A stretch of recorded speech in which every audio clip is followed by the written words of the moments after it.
जानेंगे, लेकिन आप बने रहिएगा। एक बार खबरों का भी रुख कर लेते हैं।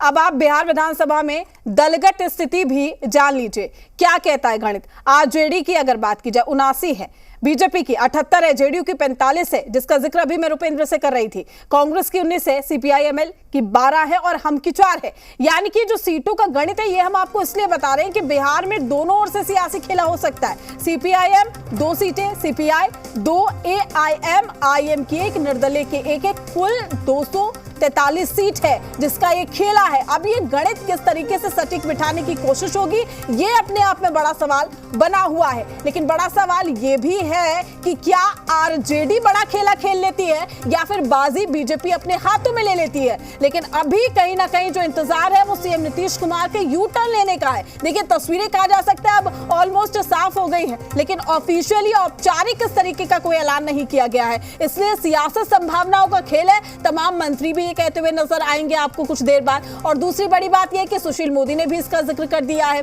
कि दरवाजे कभी राजनीति में बंद नहीं होते। लेकिन दलगत स्थिति क्या कुछ है ये हम आपको बता रहे हैं ग्राफिक्स के जरिए कि क्या कहता है बिहार का सियासी गणित। हमारे सहयोगी धीरज भी हमारे साथ जुड़ चुके हैं। धीरज, ये जो सियासी गणित बिहार का बता रहा है किस ओर से खेला होने वाला है, क्योंकि कहीं ना कहीं जो चुप्पी है, आरजेडी की चुप्पी बोले या फिर सीएम नीतीश कुमार की, या फिर ये बोले कि देखिए बीजेपी तो यहां पर फ्रंट फुट पर खेलती हुई नजर आ रही है।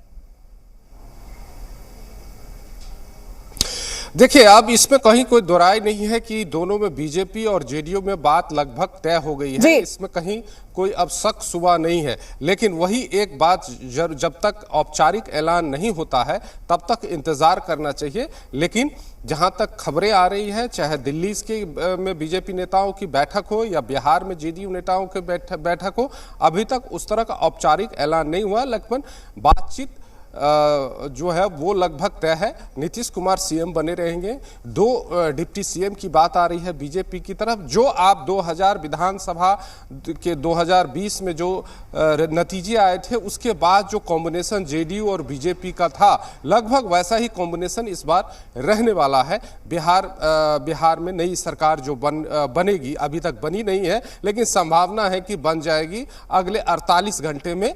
कल तक कुछ, आज रात तक और ज्यादा इस पर मंथन होगी। हो सकता है कि रात में कुछ और पिक्चर क्लियर हो इस पूरे मामले को लेकर के। लेकिन 48 घंटे बिहार के राजनीति के लिए बहुत अहम है। और जहां तक आपने दूसरे तरफ से भी, आरजेडी के तरफ से भी कोशिश तो की जाएगी। राजनीतिक दल है, उनके पास भी सीट हैं जो बहुमत का आंकड़ा नहीं होता है सारे गठबंधन को मिला करके। लेकिन वो भी चाहेंगे कि कहीं नहीं क्या नई परिस्थिति बन सकती है, क्या नया हो सकता है।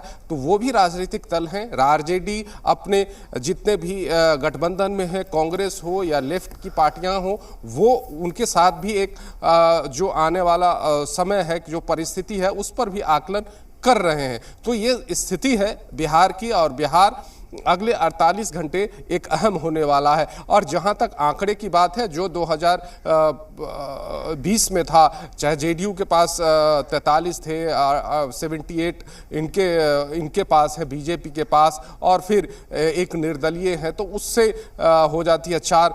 जीतन राम मांझी के हम पार्टी हैं, उनके हैं, तो 126 के आसपास जो आंकड़ा है वो पहुंचता है। और वहां पर अगर आप देखें तो 79 के आसपास आरजेडी का है, और फिर 19 कांग्रेस का, और लेफ्ट के पार्ट है वो 8 सीटें कम होती है जो बहुमत है। लेकिन वो भी ना कहीं राजनीतिक दल हैं, कुछ ना कुछ तो आंकड़ा का खेल, कुछ ना कुछ तो ऐसे तो बैठे नहीं होंगे, कुछ ना कुछ तो चल रहा होगा। और जिस तरह से आज दूरियां दिखी जब झंडोत्तोलन हो रहा था गांधी मैदान में, तो वो भी एक दूरियां साफ साफ दिखती है। भले ही अभी खुल करके आरजेडी की तरफ से भी नहीं कहा जा रहा है और ना ही जेडीयू की तरफ से, लेकिन ये बात अब आगे बढ़ चुकी है, इसमें कहीं कोई शक शुबा नहीं है।